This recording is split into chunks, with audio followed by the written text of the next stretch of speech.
Hi, welcome everyone. I'm Ann Rosenthal. I'm the executive director and producer at MAP International Productions, and we are the organization that curated and is producing this Blink Your Eyes, Sekou Sundiata Revisited. And I have to tell you that I am really thrilled and excited to welcome you to our first event. Which really fittingly, I think, is here at the New School and Eugene College, which is one of the really central places that Sekou came to call home. And I want to first give a little shout out, thank you to our hosts here, David Scobey and Panelists and Jennifer Regal. Thank you for having us.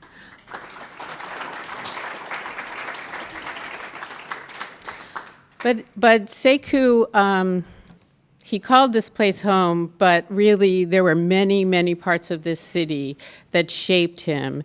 And he in turn left an indelible mark on those places, and a mark that just gets stronger and stronger, even 6 years after he passed away. He made his mark as a poet, as a performer, as a teacher, as a mentor, a collaborator, an activist, and a very cool friend to many people. So I think it's also fitting that it would take a sprawling 7-month retrospective to honor and explore this singular artist with a diversity of events from large scale to intimate, from conversations and main stage performances to concerts, poetry readings, and workshops, from the Bronx to Harlem to the Village to Lower Manhattan and into Brooklyn. How did this come to be and why? And what's so special about Sekou Sundiata anyway? Well, I can tell you that this retrospective only started when a seed was planted and fertilized in my imagination by Sam Miller of the Lower Manhattan Cultural Council. And it could never have come together without the unwavering partnership of 18 organizations around this city that immediately jumped on board from when we first put a call out and even begged to be part of this since that time. And most importantly, it could never have happened without the generous investment of an incredible mix of foundations and government agencies, including the Rockefeller Foundation's Cultural Innovation Fund for New York City, the Surdna Foundation, Link, Leveraging Investments in Creativity, the Lambent Foundation, the Nathan Cummings Foundation, the Ford Foundation, the Axe Houghton Foundation, the New York Council for the Humanities, and the New York City Department of Cultural Affairs. So a huge round of applause.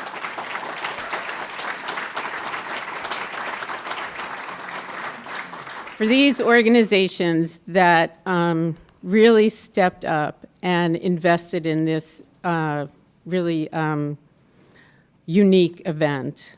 So why Sekou? Well, that, I think, many of us in this room who knew him each have our own reason, but I'm going to leave that for you to discover, and I know that you will discover why we're honoring this man. We created this retrospective to mirror Sekou's practice as it unfolded on stages, in the classroom, in the studio, and in the streets, to recognize the community of artists and scholars and elders and families and institutions whose creativity and advocacy allowed his practice to thrive, and to inspire all of us to continue to provide those opportunities and platforms for new generations of artist leaders to emerge and to flourish. There is really a feast of events coming up after this evening's discussion. We have brochures which are hot off the press today, and we pick up again next Monday on April 8th with Sekou's artist comrades of the Black Rock Coalition talking politics, race, and new art forms, hosted by Lincoln Center Institute for Arts and Education. And then on next Friday and Saturday, April 12th and 13th, we have a reading of Sekou's acclaimed solo, Blessing the Boats, which is now reimagined by a trio with the mighty Carl Hancock Rux, Will Power, and Mike Ladd, directed by Rodessa Jones. And then on Saturday, April 27th, we have our major opening night performance at the Apollo, which is going to be a historic, not-to-be-missed concert of poets and musicians featuring Amiri Baraka, Abi Odun, who's here with us tonight, Rakim, together with Lisa Jesse Peterson, Vernon Reed, Regina Carter, Bobby Humphrey, and more, all put together by Sekou's longtime collaborator, Craig Harris, and the Nation of Imagination. And then just a few days after that, you can recover and then head downtown to the Poets House to hear readings from our retrospective catalog with contributions by Jane Lazar, Kimiko Hahn, Greg Tate, Talvin Wilkes, and Amiri Baraka as well. And that's just the first month. That's April. So I hope that we'll be seeing a lot of each other. Take home your brochures, sign up on our website, sekousundiata.org, and keep us posted. We want to hear from you. And right now, I'd like to introduce our first guests of the retrospective, who actually come to you from near and far by video.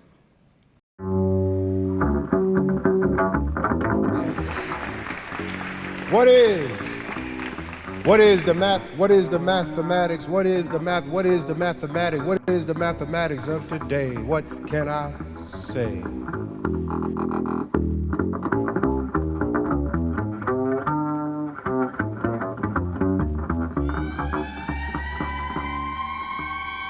I was on my way to see my woman, but the law said I was on my way through a red light. If you saw my woman, you could understand if I did, but I didn't. I was on my way to see my woman, but the law said I was on my way through a red light. Red light. Red light. And if you saw my woman, you could understand I was just being a man. It wasn't about no light. It was about my ride. And if you saw my ride, you could dig that too. You dig. Sunroof, stereo radio, black leather. Bucket seats sit low, you know the body's cool, but the tires are worn. Ride when the hard time comes. Ride when they're gone. In other words, the light was green. I could wake up in the morning and without a warning. And my world could change. Blink your eyes. Blink your eyes. Blink your eyes. All depends. All depends. All depends. It all depends on the skin. It all depends on the skin you're living in. All depends on the skin. All depends on the skin you're living in.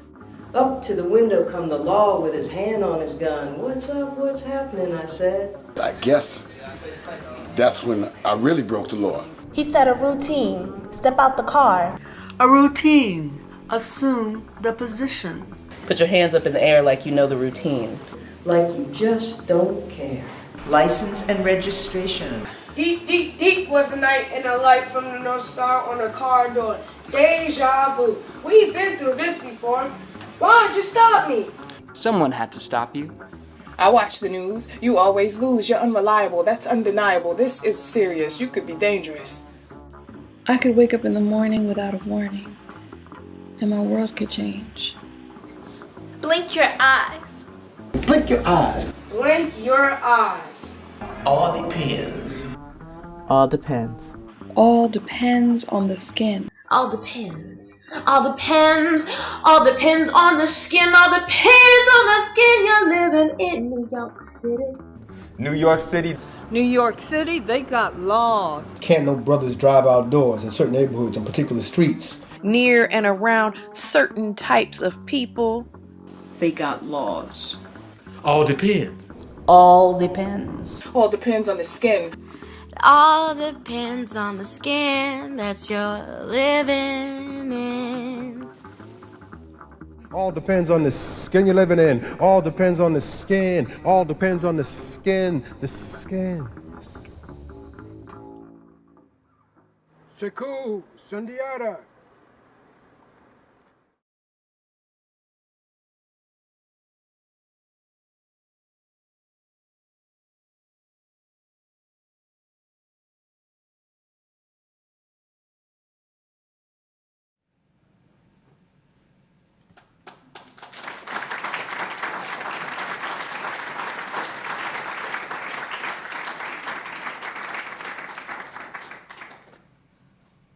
Thank you. And I'd like to introduce David Scobey, the Executive Dean at the New School for Public Engagement, our host for tonight's conversation.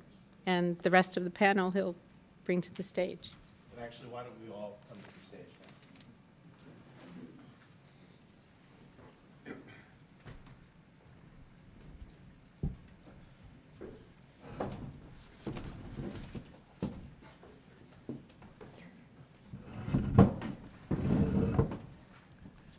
Thank you, Ann Rosenthal, and all our friends at MAP, and thanks to all of you for coming to this launch of Blink Your Eyes, Sekou Sundiata Revisited.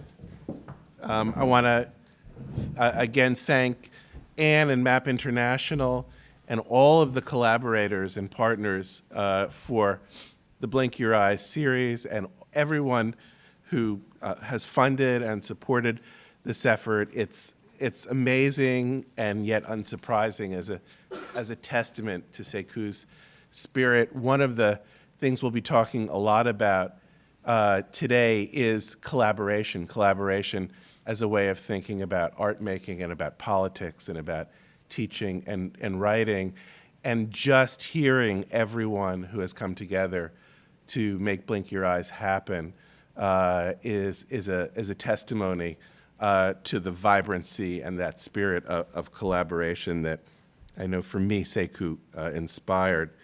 I'm delighted that we're here at the New School, able to welcome you because of Sekou's deep connection to the university and to Lang College, because he taught here and created here for many, many years. But I know that many folks in the room today have all kinds of connections to him, not only through the New School.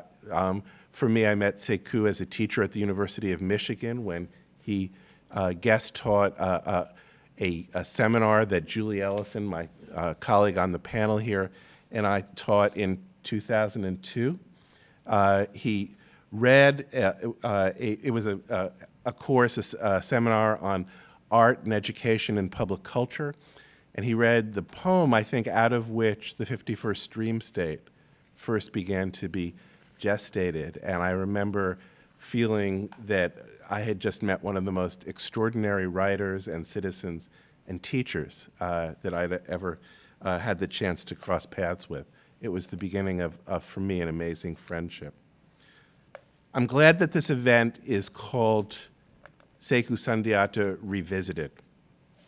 Not remembered, not even Sekou Sundiata a retrospective, because it seems to me important to say that we're not simply looking back, we're not remembering merely, we're visiting a friend, a teacher, a mentor, a comrade, a collaborator, someone who inspires still, and visiting him and revisiting him, not to look backward, but to look forward and to look outward and also to look inward over these next several months and all the amazing programs that Ann started to tell you about. It seems to me that with all the performances and the discussions and the workshops, Blink Your Eyes is exactly that kind of a visitation, a revisiting for the purposes of renewal. I'm really delighted, and I know we feel honored that when Ann and others started to think about Blink Your Eyes, they wanted to start here at the New School with what we first called the humanities discussion, by which I think we meant the discussion of Sekou's ideas and art making and significance. And as we talked about what we wanted that to be, it became clear that we wanted to both talk about and, as best we could, embody the interconnections between teaching and creativity, performance, writing, art making, citizenship, and activism, and to unpack the spirit of collaboration that underlies all of those practices that were braided together in Sekou's creative and political and educational life. But before we get started with that discussion, we also know that we wanted to start and end with an honoring of his practice. For me, one of the crucial ways that Sekou made community and made change through community was in asking people to read poetry together and to sing together. And so we're going to start tonight's panel with a very small poetry read, remembering his practice of communal poetry reads, and after our discussion, end with a small community sing, remembering how much making music together was the ground on which we made community and made change together. So I'd like to ask Brian Lewis and Richard Harper, first of all, to lead us in a little bit of poetry. And also at this time, I'd like to ask Brian McCabe to step up to the podium and you can come up here. Thanks, Brian. So as David just mentioned, the poem share was really important to Sekou's practice. I first encountered the poem share, surprisingly, as Sekou liked to surprise the students.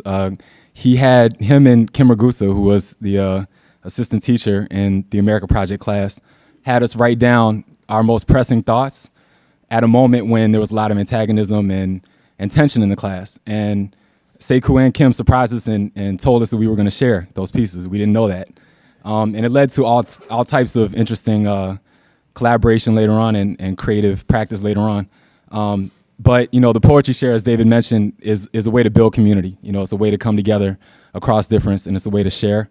And the poetry share can be your own piece that you've written and your own thoughts, or it could be someone else's that inspires you and is used to spark that dialogue. So I'm going to begin with a poem that isn't mine. It's one of my colleagues from that class, from the America Project class. Her name is Alana Bailey, and this poem was written, it's inspired by Sekou. For Sekou Sundiata, a visionary and beloved educator with 7 layers of skin between the air and the vein. Your voice must make up at least 4. The others, a baton of velvet, ceramic fingers on brass, a fedora floating like tendrils of dust in the limelight. America is in the room, and you are pushing for more than 5 points to a single star, or the epicenter of a stack of stripes. You are pressing so hard for a lifeline inside a cleft note that the melding of an entire dream state lay in the midst of a stutter, a scat, a hyphenation, a new voice. It lay in the heart of a man who asked us, what is it, all this? Who are we really, if not together? And now I'd like to ask Brian, there was also an open call for anyone to submit work that was inspired by Sekou or, that they wanted to read at tonight's event. And so Brian McCabe was one of the students who was chosen to read his piece. And now I'd like to invite him to share. Please, Thank Brian. you. Thanks. So I'm Brian McCabe. I'm going to read my poem, Distant Voice. Distant Voice. She can't bear to hear the music of wind disturbing elms, she said, not tonight. Today, the beginning of fall, she's not sorry I'm calling over 800 miles. She's not sorry she can't tell what floats above the skyline or the Triborough Bridge. And either overstatic evening is descending and I've picked up the murmur of its dusk, or somebody's sheets have been changed. For that I understood her day, its solitude, the blue Savannah sky I dreamt out my window, somehow different. For that our silence glittered in darkness. At night, I walked down the street, its fallen branches, the distant city quiet as cemetery whispers. And all autumn colors passed in night times, for then I thought her not alone, but she was, and days and silent walks. For weeks, buildings grayed vast as snowflakes, learning, as I did, her loss and holding her only in the palm of my hand, each night, her breath pressed to my ear. For that, I want to talk and untalk, listen. Thank you.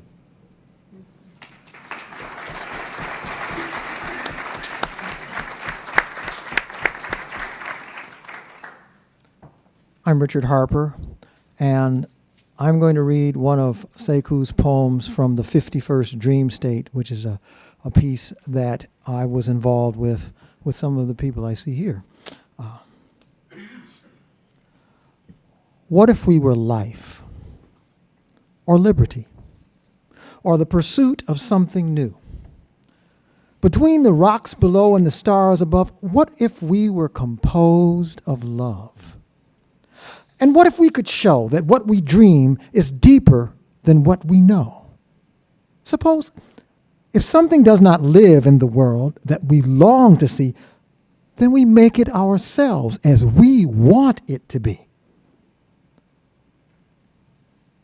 What if we are life, or liberty, or the pursuit of something new?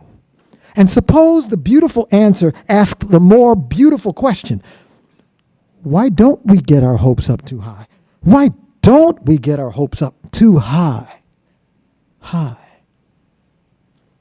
What if we were life, or liberty, or the pursuit of something new? Between the rocks below and the stars above, what if we were composed of love? And what if we could show that what we dream is deeper than that we know? Suppose if something does not live in the world that we long to see, then we make it ourselves as we want it to be. What if we are life, or liberty, and the pursuit of something new? And suppose the beautiful answer asked the more beautiful question: why don't we get our hopes up too high? Why don't we get our hopes up too high? High.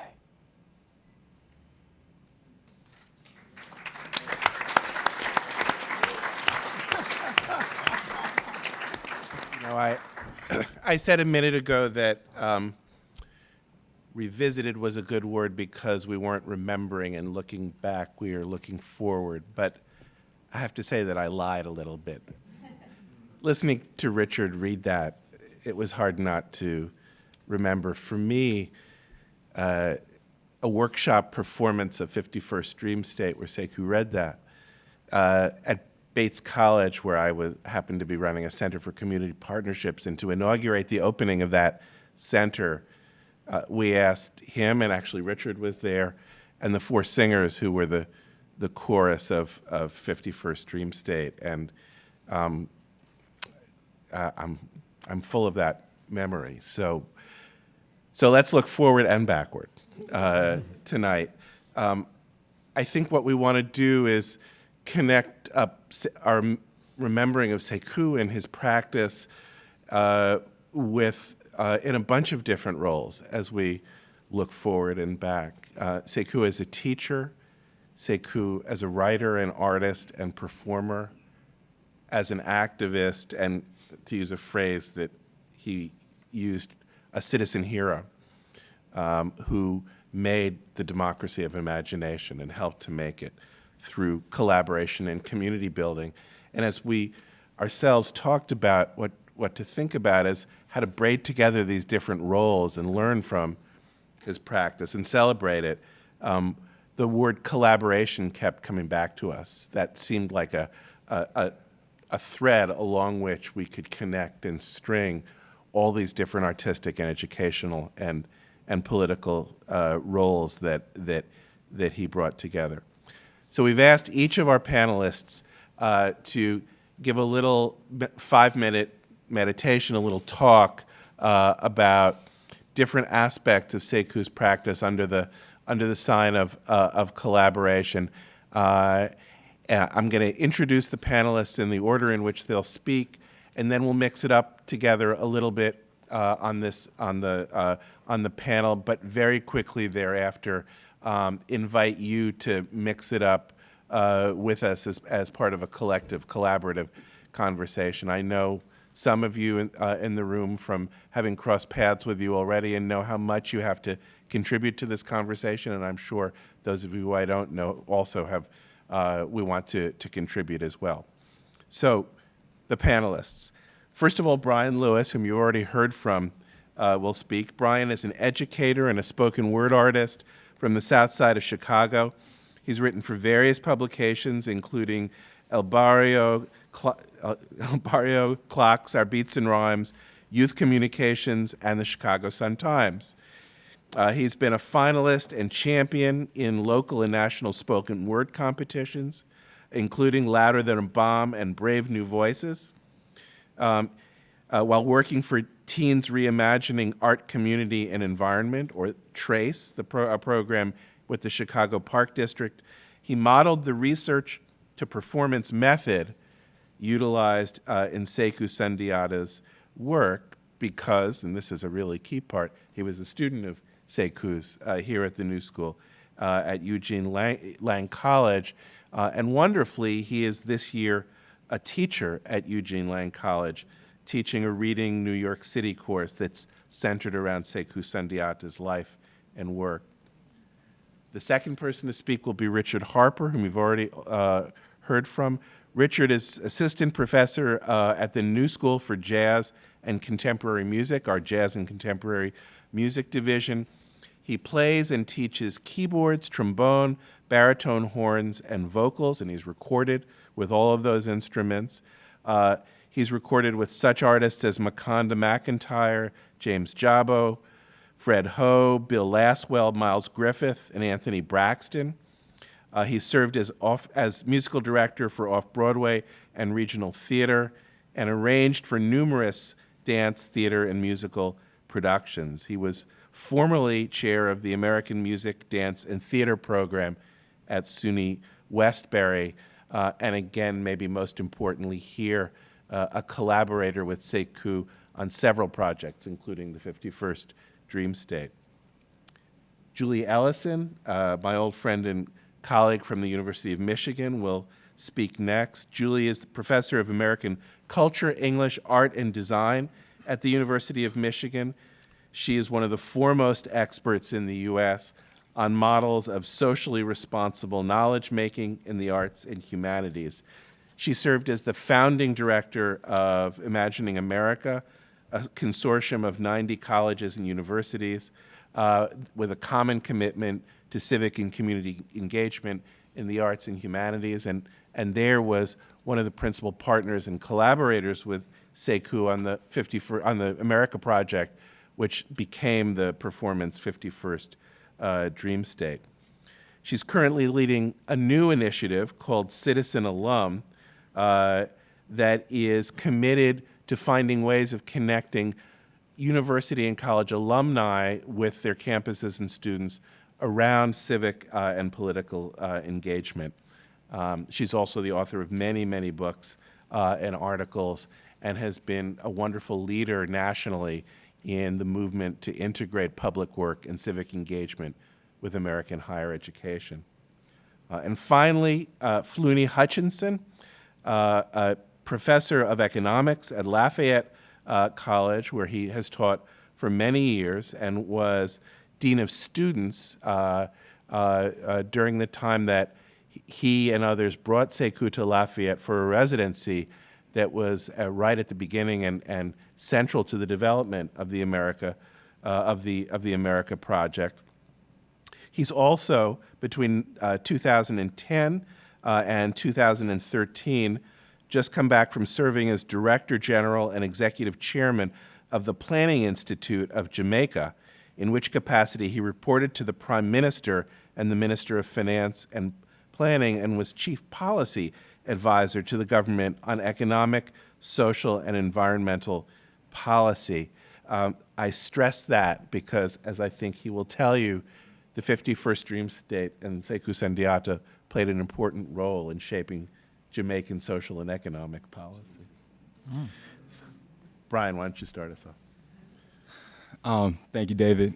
And I'm going to begin with a question that I usually throw out to my students in my practice whenever I'm engaging it with students, either in the Park District in Chicago, or even most recently here at the New School with the class that I'm teaching this semester for Reading NYC. The class is entitled "The Black Artist in New York City, Sekou Sundiata's World." And that question is, how did you get here? And it's an open question, it's a simple question, but it can also be a profoundly existential one. When I throw that question out, I get responses as varied as, I walked here from 16th Street, took the subway, to I came to this school, to New School, because I used to be at a school that was more conservative, and I couldn't take the courses that I wanted to take. Or I came to this class, I chose to take this class that I'm in right now, the Black Artist in New York City, because I want to learn more about the Black arts movement. I want to learn more about Black culture. I don't have enough of that in my curriculum. I haven't been exposed to that enough. I want more of it. So it's a great opportunity for me to learn more about why people are here and how they engage in their work. And we get more into that in the course. So for me, how did I get here? It's amazing for me to look around this room and see some of my teachers, some of my great teachers and professors, my mentors. So in a larger sense, I'm here because of them, as well as Sekou, who can't be in this room physically today, but I'm sure he's here in spirit as we are all here honoring him. But I got here more immediately because Cecilia Rubino, who was one of the teachers of the America Project class, which I took in 2008 with Sekou, really encouraged me to apply for the Reading NYC program. There's a program at Lafayette College where former students, alumni, are encouraged to come back and teach a course that speaks to their passions and their interests. And they create the course themselves. And the idea is to have the course overlap with the work that you're already doing, the things that you're interested in. And Mark Larimore, who is here, is the head of that program. And so I created this proposal about Sekou's life and work, and I submitted it to Mark, and it got accepted. And here I am today speaking on this panel and also teaching this class at the New School. The course itself has taught me how to be a better teacher, but it's also taught me how to be a better student. And being in the position of a professor in this course has given me a whole new look on what Sekou went through as a professor in the course and his struggles. To illustrate that point a little bit better, I'd like to share with you a reflection that I wrote. After every class session, I write a reflection, and it's a journal entry. And the idea of these journal entries is to document my practice, to put some distance between me and what I'm doing, to think reflexively and critically about myself as a teacher and also my relation to my students and what's going on in the classroom. And so this is one of the journal entries from a class where we had just finished watching the 51st Dream State, a selection from the 51st Dream State where Sekou is responding directly to the events of September 11th. And in this address that Sekou gave to the Theater Communications Group in 2005, he talked about how much he struggled with creating a response to September 11th. He says there were people who wrote September 11th poems the day after September 11th. That wasn't Sekou. That's not how he approached it. He wanted to give it the space and the distance and the reverence that he felt it deserved. And once he did that, he came up with this really powerful piece where he discusses not only directly the events of September 11th, but the ways that Americans, all Americans, are sort of implicated in this space, right? In the space of Ground Zero, in this space or time period of this era, September 11th, that we all come to inherit. And so after he reads this poem, the students in the class watched us read this poem, and then I wrote this reflection, so I'll share it with you briefly. After discussing the poem that we saw in class, we discussed and watched the performance, and it took on a new meaning for me. I fully felt the impact of Sekou's description of ground zero as that thin space in which he describes as, and I quote, a belief that there are certain places in the world where the line between heaven and earth is thin and easily crossed. I've taken poetic license with that idea to think about it as a thin line between the sacred and the profane, between history and eternity, between the flesh and the spirit. The point is that such places invite and facilitate travel from one plane to the next and back again. They cause us to lift our heads up from the daily grind, to raise our eyes up from the mundane to the marvelous. That's Sekou Sundiata, 2005. Despite having seen this video so many times, seeing it now again with my students struck me with the awesome power of Sekou's subtle movements. He stepped in and out of slight depressions on this stage, symbolizing ground zero. Sekou paused reverently, briefly, but it seemed like an eternity. His poetry conveyed some miraculous, life-affirming scenes of New York City in the immediate and long-term aftermath of September 11th. I was captivated by these images of Sekou, himself no longer with us in physical form, closing his eyes as if in prayer and meditation, as he came to embody those stories and spirits, becoming a medium, inviting us to make these narratives, their narratives, our own. I thought of Sekou as my teacher, my mentor, as an artist, as a poet with the ability to harness and convey the incredible intensity of events such as this. I thought of myself now attempting to utilize Sekou's research to performance method with my students in this classroom, attempting to unravel the numerous layers of physicality and spirituality of these notions of civic, national, and personal identity represented in the 51st Dream State work, to try to excavate our feelings, opinions, and stories. The numerous layers and weight of this moment began to overwhelm me, and I felt an urge to cry. And I was able to stop the class before I cried, but if I did, it would have been okay. Let me backpedal a little bit more. So all of this, again, began with me being a student in Sekou's class. And this is a description of Sekou's America Project class from the America Project Public Exchange website, which is a place where people can go and share their teaching methods and ideas about Sekou's work. And I encourage you all to check that website out. It's a very powerful and great website. But here's a description of that course. The America Project class is both a course and an experience that involves students with issues of America's national and cultural identity, of its power in the world, of its guiding mythologies. This course will examine how America defines itself in a new era characterized by unprecedented global influence and power. Some of the key questions in the course are, what does pursuit of happiness mean in a society that places so much emphasis on tangible outcomes for most endeavors? How do religion and faith shape American identity and conduct? What are the prospects for love, compassion, human solidarity? Is there a critically useful way to claim citizenship? How do race and difference always matter in America? So those are the key questions. Those are the guiding questions in the course. But as I mentioned a little bit earlier, there was a lot of antagonism and conflict in the course. Sekou was asking us to make ourselves the subject of the class.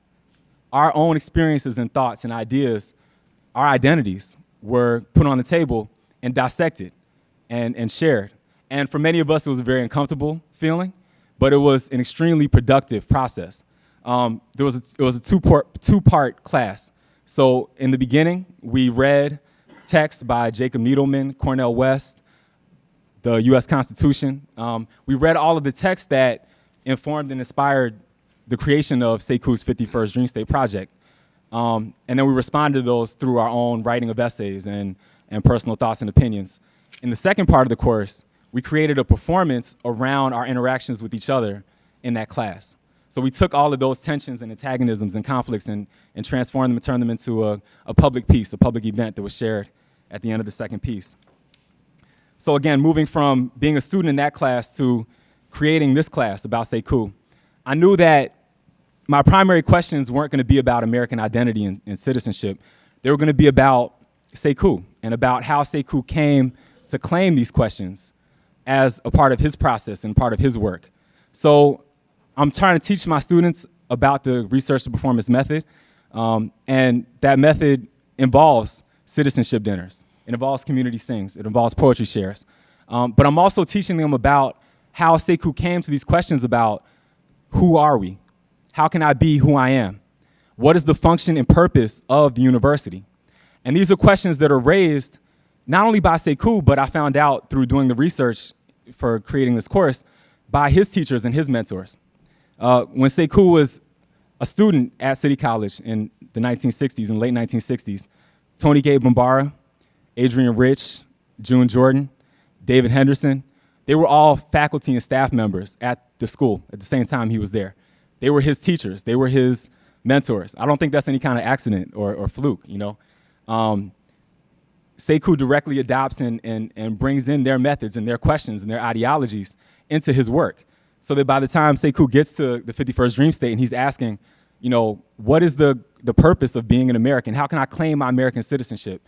It's really an extenuation of this question of how can I claim my identity? How can I claim my place in the university in struggles for Black studies and in student movements in the 1960s that Sekou was involved in?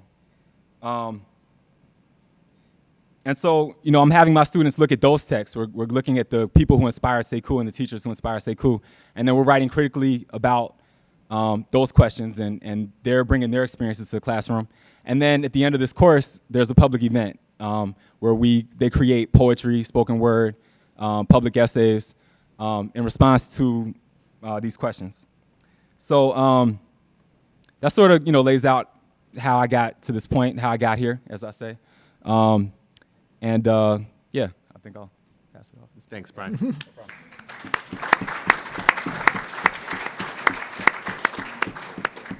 Richard. Well, I've been charged with speaking about Sekou Sundiata as a collaborator, as an artist. And Sekou was preeminently an artist. And I feel honored to see some of my fellow collaborators in the audience on some of those projects. Some I haven't seen in a good while. It's nice to see their faces. And Sekou was like a diamond. If you talk about him as being a collaborator, a diamond, when it is cut and fashioned, as he was a diamond that was cut and fashioned, has many facets.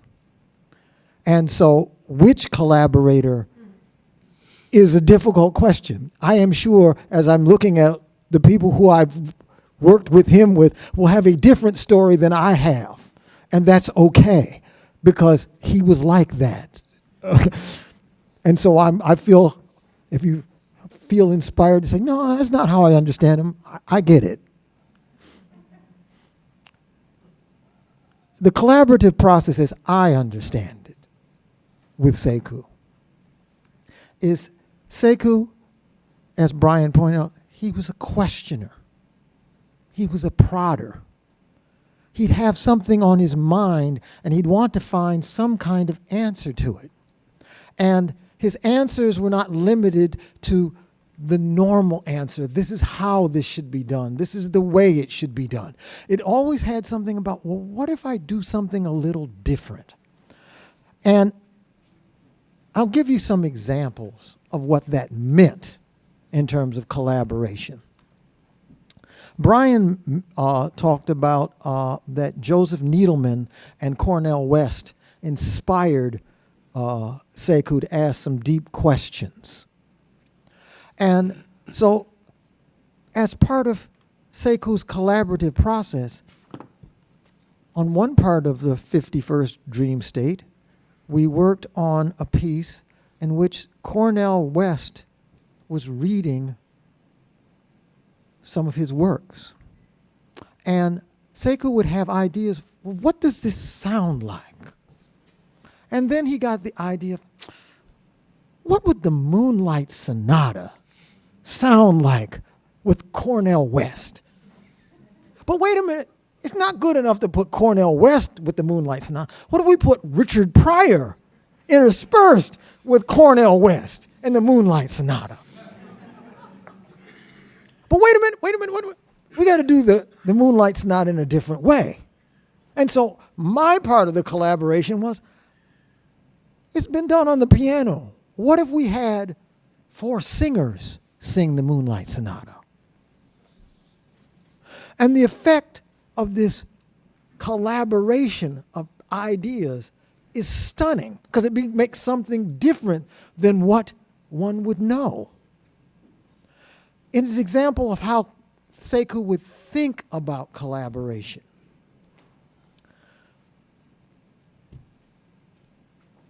I worked with Sekou on another project called Elijah at first, The Return of the African. And it had many incarnations, the last of which was called Udu.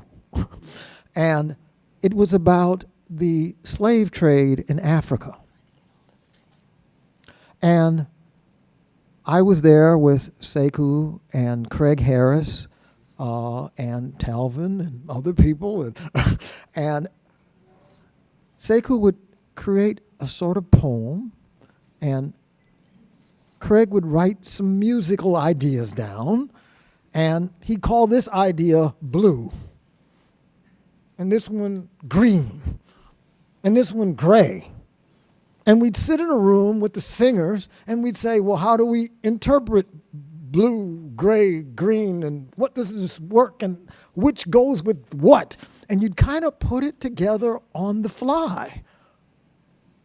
But there was a power in it that comes from its organicness. And this is some of how Sekou worked.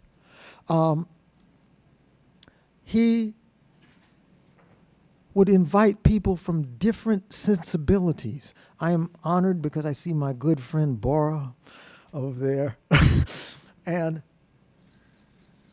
Bora has a whole performance artist way of doing things, and she has a different thought process. And how could she interpret Needleman's poetry? And she created a soundscape for it. So Sekou's collaborative process was to get the people that he most admired and ask them to do something with him, not being absolutely sure what it meant. The signature piece of 51st Dream State, I call it the signature piece because it was the genesis. And Brian had mentioned it because it had to do with with 9/11.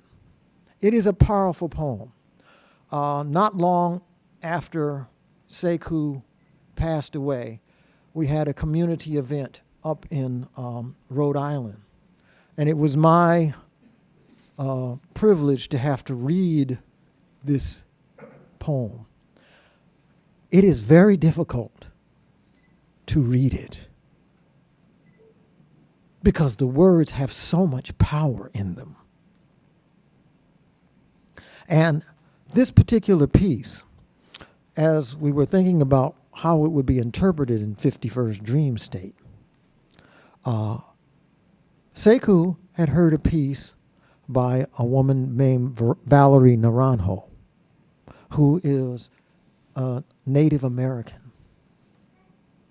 And once again, how do we put things together? She said, what would if this is about being an American, what would it sound like to have this poem read over a piece that celebrates the Ute Sundance, I think it's called, and how would they sound together?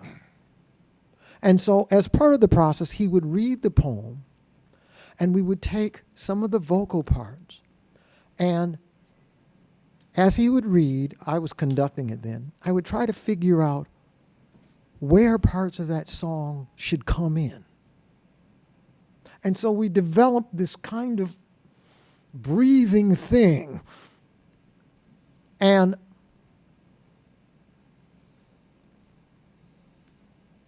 I guess I'm kind of lost for words because I'm talking about something that many of you haven't heard.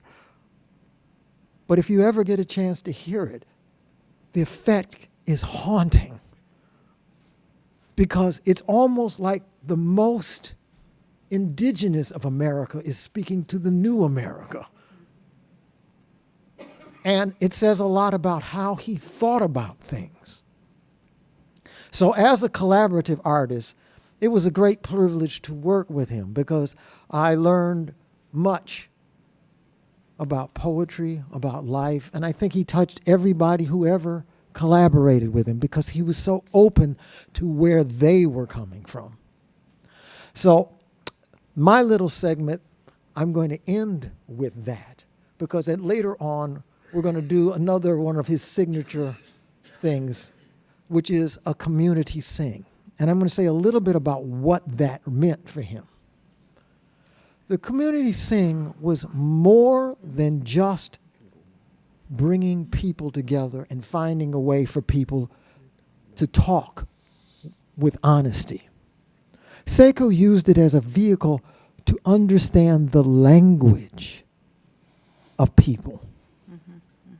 And there's one line from 51st Dream State that came out of one of these community sings.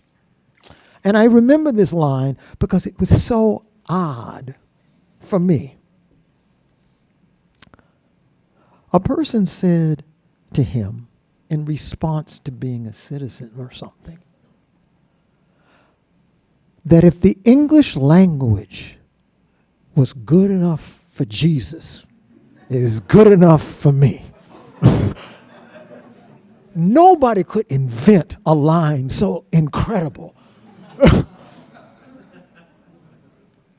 And so that's what I have to say about this collaborative process.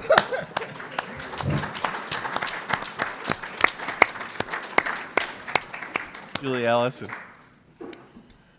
So, is this on? Yeah. Okay. I've been asked, dauntingly enough, to talk about the usefulness of Sekou's practice. It seems to me I don't need to say a word, that the evidence is all around us in this room, but the useful, effortful, and meditative labors of citizenship by creative collaborators, the usefulness, in other words, of the what-if strategy of cultural production. At the heart of my experience with the many manifestations of the America Project in classrooms in the old Capitol building in Columbus, Ohio, during an Imagining America session, in a theater at the University of Illinois, in Melba Boyd's home in Detroit, and in many car rides with Sekou, in my Prius, which he referred to as the computer. At the heart of this is the following practice, I think. The intentional creation of public occasions through which people, through voice, sound, syntax, are moved by the arts of citizenship, and during these occasions, people are invited to participate specifically in activities that encourage them to be moved by their own lives as citizens. And the community sings, the classrooms, the citizenship potlucks, for me, were most striking, and all the planning meetings and preparation before and reflection after these moments, these gatherings, were all about, I thought, in extraordinary ways, remembering, reframing, but also being moved by our own joint experience in that room of sharing stories as citizens. So tonight, I think we initiate, again, the process of thinking about how people construct, desire, and remember such experiences, but also about what happens later as a result. For what kind of usefulness do we hope now? And we certainly have enough time has passed in order to watch the usefulness of what happened then. My collaboration with Sekou began with a visit to a graduate class at the University of Michigan, a graduate class that was full of people who felt that they were the anomalous crazy person in their program for wanting to break out of academic convention and act democratically in the world. that connection quickly ramified throughout Imagining America's network of 90 campuses. And I have to say, I'm very pleased to have the co-director of Imagining America in the room with us, Tim Eatman, who was also around for some of the early stages of this. So my perspective on this was an academic humanist, so I'm really happy to say that I partly owe it to Sekou that the word humanist and the word useful now no longer seem necessarily incompatible. So it ramified throughout this organizational network. The Michigan residency was an extraordinary one. The event we produced with a whole bunch of Detroit poets and our partner, the Arab American National Museum, was called Checkpoint, a concert of poets. The class that was associated with that residency has given me the chance not only to witness what was happening to students then, but to follow in the subsequent lives of these incredible students, really colleagues, the usefulness. I've been able to track the usefulness that I have not only tried to document and analyze, but continue to wonder at. So usefulness implies, I think, making and working. Making projects and including working in organizations and institutions. I was really struck, Anne, by your homage to the 18 organizations that are helping to make this happen. The work like this does involve organizations and organizing. The many foundations and agencies are important, but I know as I heard those names of those organizations presented, that in each of these organizations I had an image of a specific person who is this catalytic person, this organizational intermediary with multiple roles and relationships over a period of positions in multiple organizations for each of these people, multiple connections to Sekou's work. And so the hopeful potential, I think, of this practice, one of its uses is in making possible certain kinds of careers and certain kinds of organizational cultures that become part of the chain reaction of this practice. So I'm kind of sitting here wondering if Blink Your Eyes is sort of the Applied America Project. Can we think of this as the Applied America Project or as America Project 2.0? Usefulness, I think, evokes our work identities and the ways in which our work identities are inseparable from our civic identities. We know from Harry Boyd's definition of citizenship as public work, as the work that citizens do in forming publics and specifically democratic publics, that there's not much space, and this may be particularly true for people in the arts, between our work identities and those are our core identities. So useful, I think, is one of those key words that marks the tradition from post 9/11, from the moment of emergence of the America Project and the 51st Dream State, to post 2008, by which I mean, to some extent, the post 2008 election, but mostly I'm thinking of post-recession. Not that we're out of the recession, but I mean the moment of the recession that hit 2007, 2008. So it seems to me we're going from the soul of America in shock to the soul of America in despair of and in hope for work. So usefulness may be a word that we are struggling to redefine as it pertains to education. What is education? What is a useful education? And how can a useful education not be reductive or dehumanizing? So I think that in that in every sector of the society we are experiencing crises of work identities. Our students are hoping for work that matters and work that pays. How do you do that? Especially, how do you do that if you are an emerging cultural professional? So I think that I'm thinking very much of the people who like everyone, all the collaborators that are being invoked here and that are present here today, thinking about the people who are coming along. For what are we preparing people? What will they be able to do? And is hope part of their work? And what would that mean? So in this context, I just want to focus in for a second on I think the evidence of the specific usefulness of Sekou's work and of the America Project in particular.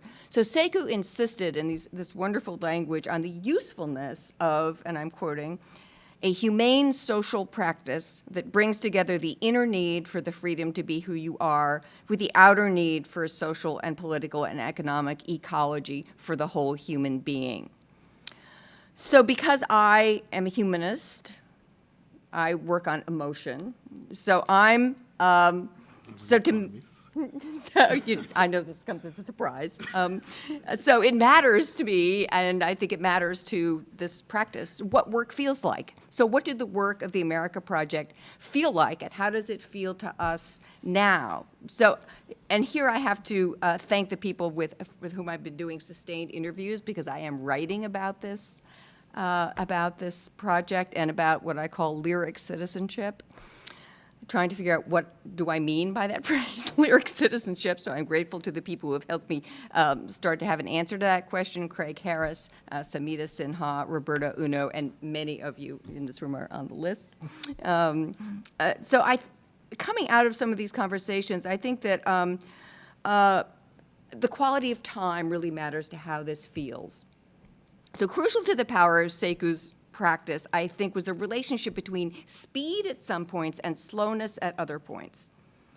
So the qualities of time, including time as history, time as memory, but also time as the moment, whatever that moment is. So Samita, when I interviewed her, and I think it might have been about 18 months ago, talked to me about her work in Alabama with a community whose musical practice was so deeply embedded and so extraordinary. It forms part of the Lomax archive. There are choirs there that she's been working with on, among other things, the slow sing. And so there's something about this notion of the slow sing that seems to me to represent something about the quality of time, or the ability for us to move into a reflective space and the quality of experience time that is very particular, I think, to what Sekou was able to do. At the same time, speed matters. And here I think of Nancy Cantor, the amazing chancellor of Syracuse University, who hit the city of Syracuse running and has collaborated, I think, with everyone there, the business community, the schools. I asked Nancy how she managed to get so much done so fast. She said, "Speed gives people hope. You do things fast, it gives people hope." And timing sets the tone, sets the tonality of hope in a certain way. At the same time, slowness and this opening up of reflective or dream space is also critical. Critical to I think, the reflective, imaginative survival of people who spend their lives running around doing cultural projects, and to become a hardworking yet reflective, lyrical, cultural practitioner. That seems to me the kind of work and usefulness that Sekou put before us. So there's the year-long course, and then there's the improvisation, as Craig Harris would say. The ghost is not tired tonight, because you never know when the improvisation is actually going to stop. So it seems to me that the important balance that is the secret of the particular usefulness of the America Project has to do with this power of time and tone in getting political, educational, and aesthetic things done in a way that is both healing and hope-inducing, yet relentlessly practical. So when I was talking to Samita, she kept talking about tools. She talked about Amazing Grace as a tool in Community Sings. She said, simple, sturdy tools that you could take to different places and settings and actually use. So portable tools that create affective time. I could talk on and on about my extraordinary students and the specific writings that they produced about the usefulness of these strategies in their own work and lives. I could talk about Craig Harris talking about, in his interview, making sure, he said, that I'm working in my neighborhood. But I will just stop here, I think, just underscoring the fact that the tech transfer of the America Project is here in the creation of places for historical thinking that are participatory, personal, and public, and that are both fast and slow.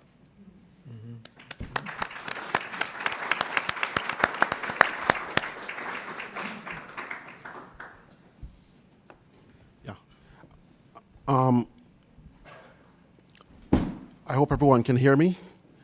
I suspect that my presentation is going to be a little different from everyone since I'm the economist up here.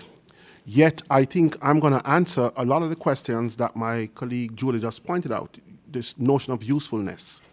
And I am anxious to speak about usefulness because after listening to the panelists and listening to everyone here, I'm now convinced more than ever on the power of what we're trying to do. And I'll try to just run through, and then I will take questions and answers later on. Sekou Sundiata's project, and in particular its creative humanities-based pedagogy and knowledge-making properties, which again I see, Julie, I see Tim, we know the knowledge-making is very critical, and intellectualism were all important in the mandates that I faced, both as Dean of Studies at Lafayette, running economic empowerment and global learning projects in Honduras, New Orleans, in other countries, and serving as the chief technocrat on economic, social, environmental, cultural planning for Jamaica. In its essence, right, I was charged with helping a community or citizens, right, to modernize their civil society, to engage in what I call their greater humanness and their democratic inclusiveness, and to strengthen their capacity to understand the present, imagine the future, and translate their democratic aspirations into outcomes. And it sounded a lot like what Sekou talked about in terms of usefulness. How do you help people understand the present, imagine their future, and translate these aspirations into outcomes? And I'm arguing that it is the kind of pedagogy and intellectualism behind Sekou's 51st Dream State that allows for that kind of democratic process that can lead to the kind of conciliant sense of what people want and knowledge making around it, and to translate that into positive outcomes. So I'm going to offer today that Sekou's work and the intellectualism and its pedagogy has significant instrumental value. And by instrumental value, I'm talking about the ability to commoditize and create exchange work in the process of bridging human foreignness, recognizing and appreciating shared values, and achieving communal purposes among differently circumstanced people. And that is why I believe these 18 organizations are so supportive of this work. That is why we have invested ourselves in it, because we actually understand how it is modernizing and transforming our civic society, our civil society, our humanness, and so forth. And I'm going to argue that these are the necessary conditions for, allow me as an economist, the efficient economy, right, of inclusive and democratic communities and institutional transformation and modernization. And I'm going to also suggest that this is especially important now because of how globalization and technology change is creating all these kind of disjunctures. I mean, we probably are well aware of the fact that the US now, as we speak, is a country among the industrial countries in the world that has the worst income disparity and the fastest widening income disparity, and also the key American dream of mobility between the classes. Working yourself up from your bootstrap, America now is ranked last among the top 20 countries in the world in mobility between the classes. So clearly, we are in need of a kind of a democratic engagement that is more inclusive and broad-based if we are to imagine this. And I'm going to tell you that it's not only about America. If we talk about imagining America, we can talk about imagining Jamaica, Honduras, or imagine civil society globally. This is the power of what we're talking about here today. So, you know, at the end of the day, right, just to try and point to usefulness, and I will go back into my sense of the pedagogy, the work I've done, you know, with respect to Sekou's work in trying to understand how to achieve conciliant aspirations among villagers, rural poverty in Honduras or in Jamaica, you know, I mean, in last January, David, the first issue of the Chronicle of Higher Education did a major article, lead story, on the work that we had been doing, you know, as a thought leader in higher ed. I mean, they did not appreciate how behind everything that they were seen as a thought leader in the ability to transform communities was actually the work of Sekou Sundiata, right?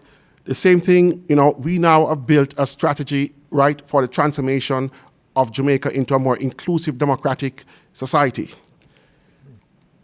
Last May, the most conservative organization in the world, the IMF, in their board meeting, endorsed it and said, we endorse this work because of its inclusiveness and how it's going to lead to these ideals. They don't even understand the power of what was behind it, but they endorse it because they understand its transformational power. And the civil society in Jamaica, I quote from them, right, in an article last November, if this widely consultative, their words, consultative growth strategy is not a thing for the government of Jamaica to lead forcefully and for the country to rally vigorously around, then what is? Again, at the core of it is this collaboration that we are speaking about. It's the community things that we did. It was the democratic potlucks that we're doing all across the country, where we're having people coming with their aspirations and talking about what is it they want, and then we built a national policy around their aspirations and the conciliant ones, and then we have the most conservative organizations declare, this is it. And civil society say, this is what we want. This is about the usefulness we're talking about here. And this was all about community things all over the country. Community things in San Pedro Sula, community things in Lagunitas, community things. I don't even speak Spanish, and I was engaged in community thing in the rural Honduras. But this is the power of being able to capture this to try and create a new kind of a democratic engagement. So if I can kind of pull out what I have learned from this, because I'm the economist who have to understand these inherent properties to understand how to commoditize them so that they can be used in their instrumental worth. I already understand their intrinsic worth. Every one of you here is talking about their intrinsic worth. But if I want to create exchange value and make organizations and others buy into it, it is its instrumental worth I must focus on. And that is the bridge that bridges into overcoming human foreignness and overcoming into creating a sense of shared ideals and conciliant values across people with different experiences. And that is what we're talking about. So I would argue then the creative humanities, which is so core of it, right, has this ability, right, to serve as an undercarriage for this transformation because, and I quote Du Bois, right, of their abilities to take us outside of ourselves and create an atmosphere and context so conversation can flow back and forth and we can be influenced by each other. That's what Sekou's work did for us. It allowed us to almost take our circumstance, move away from it, and do the kind of scholarship thing of being a disinterested participant in our own circumstance, taking it and putting it outside, and then engaging in discussions, and then bringing it back into meaning for us. The creative humanities enable this process, according to Elliot Eisner, right? Because it refines our sensory systems and cultivates our imaginative abilities and provide a kind of permission to pursue qualitative experiences in a particularly focused way and to engage in constructive exploration of what the imaginative process may engender. This, in essence, is the core of what Nancy Cantor talks about when she talks about universities as the public good. When the universities and the academic space can engender this and can allow the creative humanities to engage in problem solving and conciliant values, it in and of itself creates a public good in terms of doing that.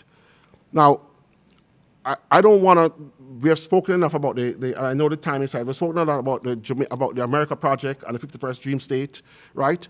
We were one of the institutions that served as one of the incubations. It was a tremendous experience. It was very important for us, right? Because we were going through institution change because again, Lafayette is a complex place and we needed to have something that allowed us to bridge our humanness. And Sekou's work allowed us to serve in that bridging of a humanness. And it was powerful. In Jamaica, the same thing. If you know anything about Jamaica, post-colonial societies have tremendous kinds of divide in terms of wealth inequality, in terms of the ability to recognize the humanness of each other. So the Sekou work becomes critically important in how we were able to get out there. And my precious moment was after one community saying, deep into an area that was supposed to be a ghetto, and we had the ministers and the government and everyone there, and after we were in the middle of it, this old Rastafarian, who everybody thought was supposed to be, I don't know, he just took his rod of correction and he hit the table, and he said, big man, that's what they come to, big man, you're talking to us like we are adults. And I looked at him, and everybody looked at him and they said, but of course we are. Because what we were doing was making them become owners of their own experience and agents of their own development. And so by them talking to each other and listening to each other and recognizing that it was within them to come up with their conciliant aspirations that would override all of their differences, they saw it as an adult moment. I saw it as a democratic renewal moment. It was a transformational moment. And it was that moment that then drove civil society to start saying to me, please don't have another meeting without inviting us. We just want to be there. And to have, I was bringing rich Jamaicans, poor everyone coming in to engage in singing the national anthem and singing songs, and holding hands and engaging, and making sure that the way we set out our seats, everyone could see everyone else's eyes, so no one felt marginalized, and so on and so on. So I can, in a Q&A, I can speak more about this, right? But what I'd like to do, David, if you give me 1 second, is just to... Just one. Yes, my concluding thoughts, which I think is really critical, right? I said the 51st Dream State is aimed at overcoming conception failures that often results from human foreignness.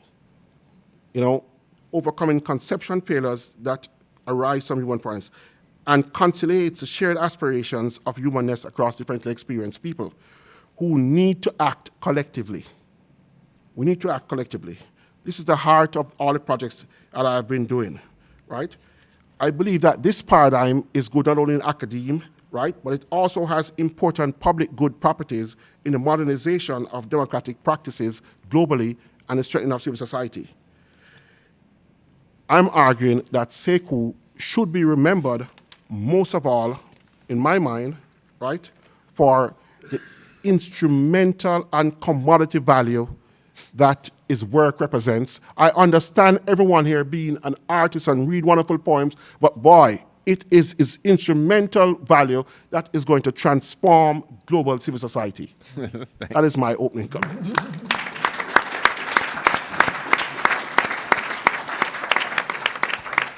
So I want to pose one question to the group, just by way of giving you a moment to think, so we can take at least a little time for your own responses and thoughts. And I want to pose this first to Brian, just to give you a heads up. You began with a story about conflict in the classroom, and Richard told the great story about having to make music by putting together the Moonlight Sonata, the four singers, Richard Pryor and Cornel West, its own kind of set of jarring conflict. So the question that I have, and Fluney spoke to this in telling that amazing story about the community sings in Jamaican villages, is we need to contest, we need to struggle, we need that conflict if we're going to do anything real. What do we learn from Sekou's practice or from our own experience with it about transforming those contestations and conflicts into the kind of collaboration that your class did do? Just a couple of minutes and then hear other people's thoughts. And meanwhile, please be thinking about your own comments and questions. Well, a specific example from that class, we had a student who was a white student from suburban New Jersey, hadn't engaged too much with blacks, other black people throughout most of his life, as he has stated. And he had one black friend who told him that he had permission to call him a nigger, right? So this was one of the statements that it was an essay, a personal essay that was read in class. A lot of us had very strong reactions to that, and I heard some in the audience right now. I had my own very strong reactions to it, and it was a moment where Sekou was silent.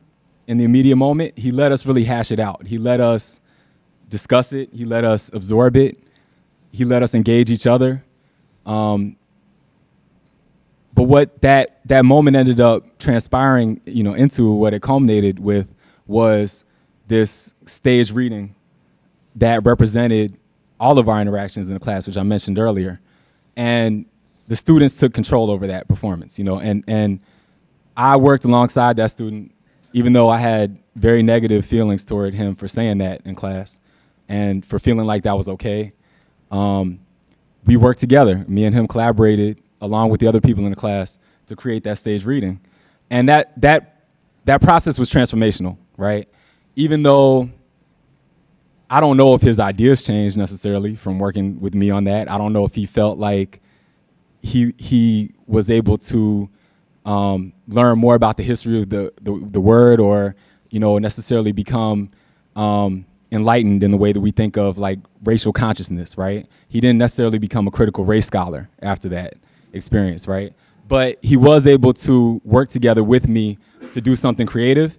And then there were even more ramifications beyond that. So we took that performance to Bucknell University. We performed it. We discussed it with other students there. We talked about the process behind it. And we both learned from it. I learned more about where he was coming from and his perspective. And as much as I fought it, because I was fighting it tooth and nail from the beginning of being a student. And I think he learned something about how you engage across different opinions about language and about values around words. So the whole process became a learning experience that multiplied and magnified, beyond that. Just to give you one specific example of how that might work. Any quick thoughts about this issue of conflict and collaboration?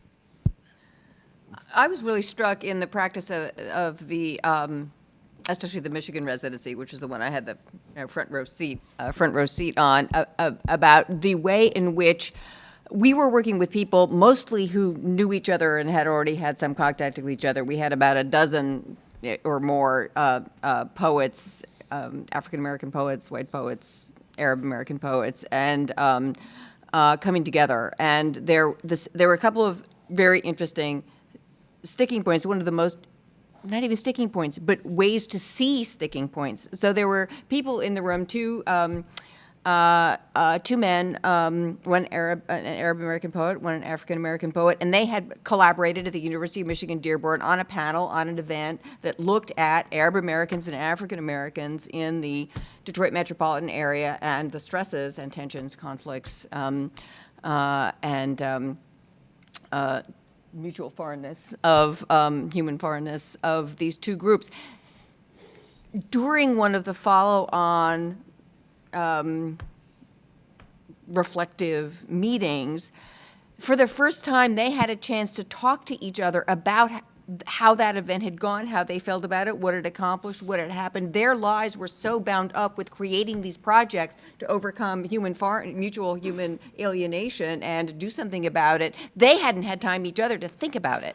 So there's something about the relationship between tensions, responding to those tensions, and finally having a space in which to process those. And I think that's a little bit analogous to your class. The tensions goes away, but tensions are everywhere all the time. You're on to intervening in the next tension. You never have time to think about it. So that seemed to be a very powerful. Two quick comments, and then I want to invite thoughts from the audience. It seems to me that working together, doing work together in the way that Brian was saying is one of the ways that you work through. It doesn't mean that you come to consensus or even become friends, but you collaborate together. And the second one, I think this is to me what was helpful about Julie's comments about fast and slow. Another way of saying that is you need action and you need reflection. You need pushing forward and leaning forward, but you also need those moments where, and I'm remembering Sekou's practice as a teacher, you just kind of let people reflect and talk together and take the time not to have to solve it immediately. But let me invite questions, comments, responses. Please just wait for the mic so we can capture all your wonderful comments, but you can put your hands up.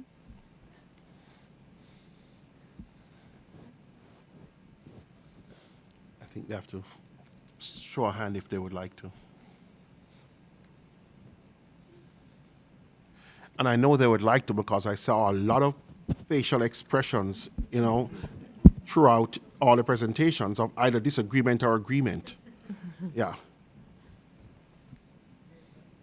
Here comes my mic. Good evening, everyone.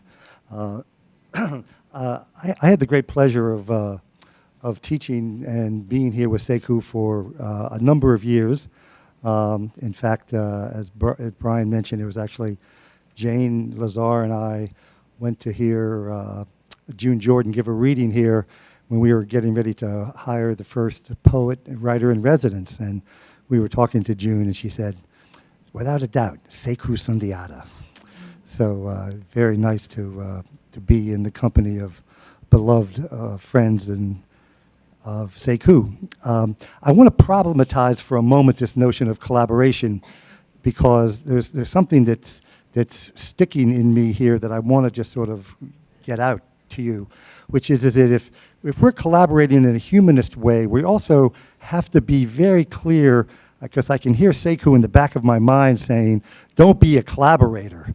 Don't collaborate with the forces that are not trying to bring us to our fuller humanity, right? So we have to really be careful about this notion of collaboration, which I think gets used and abused in a certain kind of way to take out the criticality that Sekou's work was, in a certain sense, is about.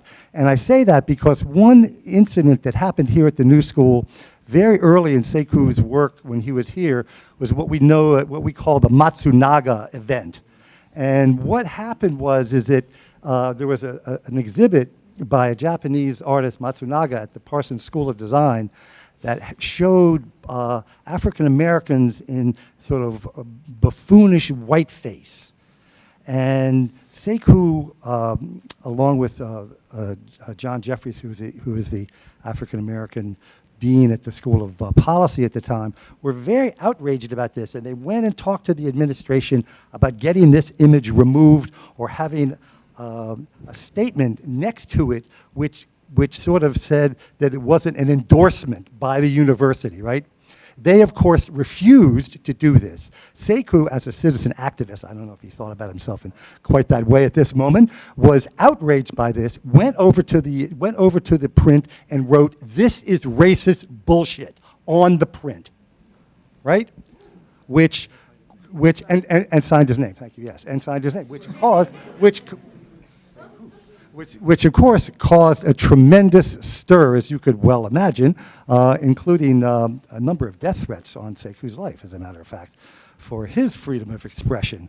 And so I say that because there are a number of different ways that here, when at the New School, and some of the ways in which institutions like the New School both celebrate diversity and also, in a certain sense, colonize diversity in its celebration, are something that Sekou was, I think, very aware of.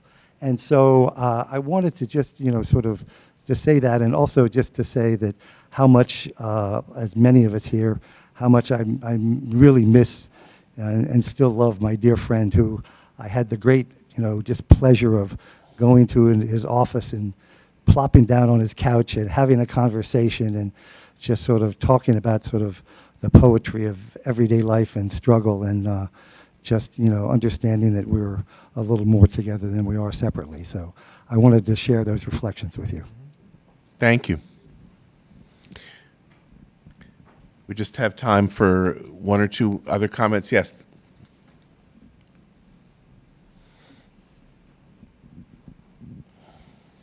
My comment is more about Sekou as an African American living in the culture and the community. I'm thinking about something at a house party where you would hear him see the look of joy on his face, singing the Big Payback. I don't know karate, but I know Karazer. And I think that tells you more about Sekou and his connection to African American culture, and everything you've talked about as an expression of that connection, because he was always about African American people. And that should not be left out in any discussion.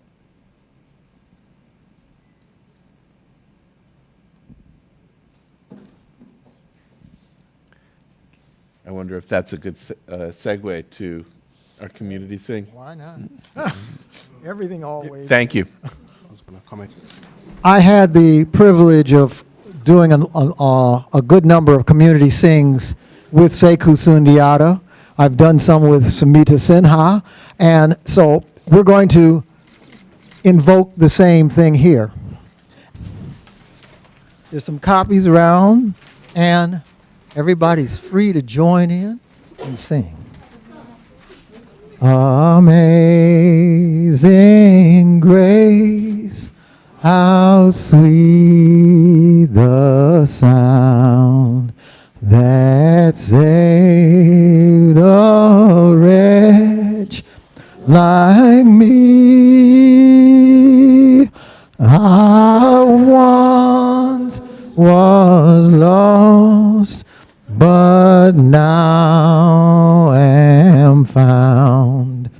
Was blind, but now I see. 'Twas grace that taught my heart to fear, and grace my fears relieved. How precious did that grace appear, the hour I first believed. Through dangers,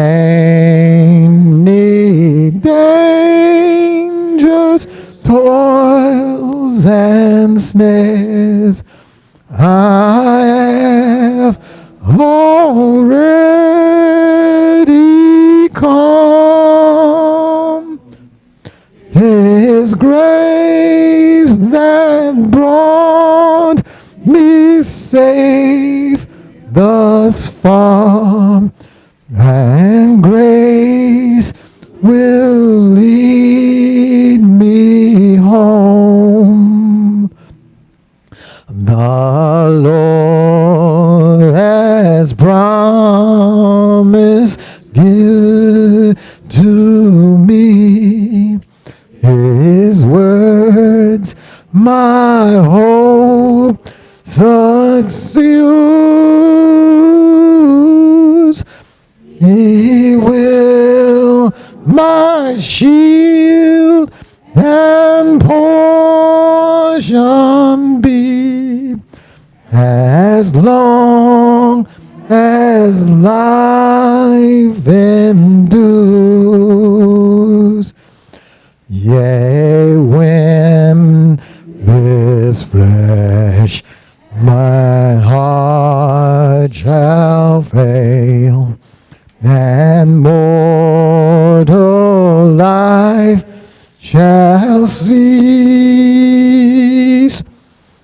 I shall possess within the veil a life of joy and peace. And when we've been here 1,000 years, bright shining as the sun, we've no less days to sing God's praise than when we first begun. Amazing grace, how sweet the sound that saved a wretch like me. I once was lost, but now am found, was blind, but now I see. Y'all sound so beautiful. Now, since you sound so good, I would like everybody to raise their right hand, high in the sky, high, high, high, high, bend it at the elbow, pat yourself on the back.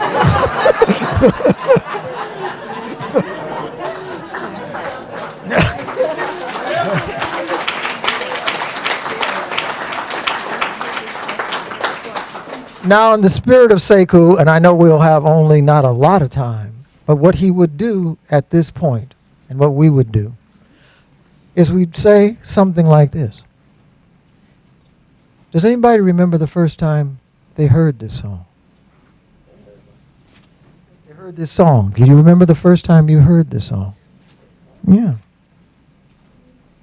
Anybody ever sung this song before? Would anybody like to tell me where they first heard it? It's not when I first heard of it, when I first used it.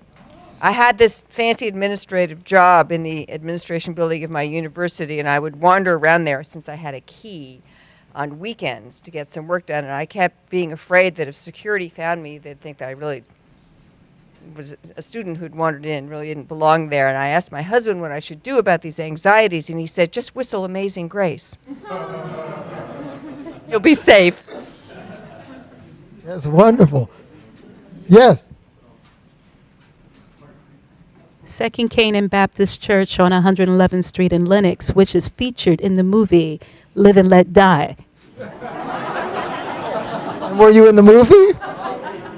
Were you in the movie? Oh, I'm sorry. Yes, you are. I'm sorry.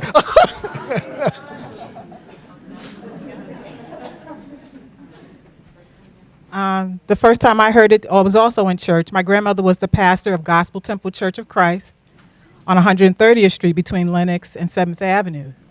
And that's where I heard the song. But I didn't understand the song until they sang it at my uncle's funeral when I was in my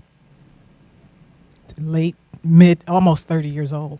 And what did you understand at that funeral that you didn't understand? Before, it was just a song that stayed with me, but this was my favorite uncle that passed, and he had a hard life. So then I understood, saved a wretch like me.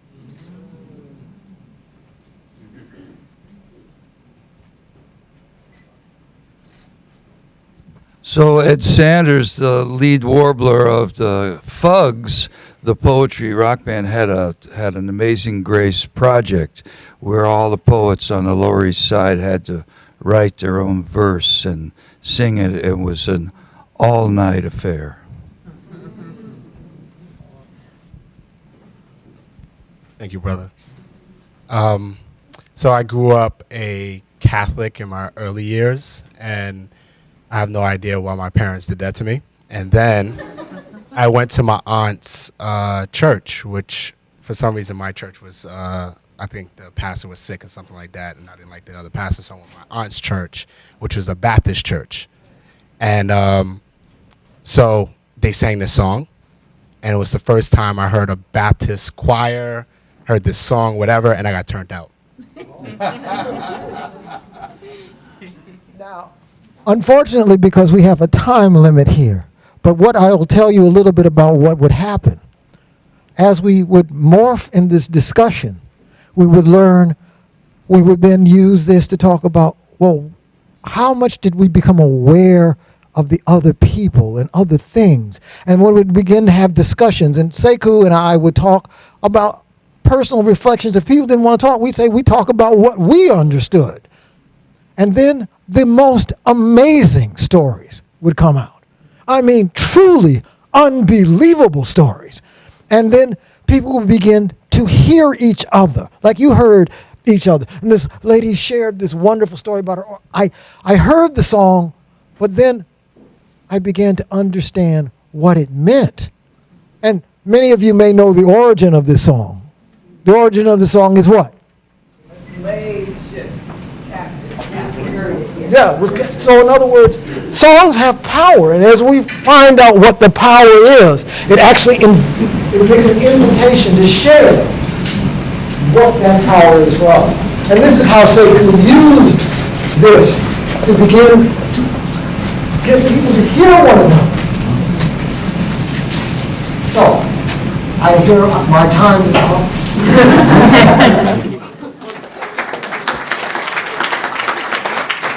Thank you so much, Richard. Thanks for reminding us not just to sing, but why we sing. Thanks to Brian and Julie and Fluney, and most of all, thanks to all of you for coming. It's a blessing to have all of you here. Thank you.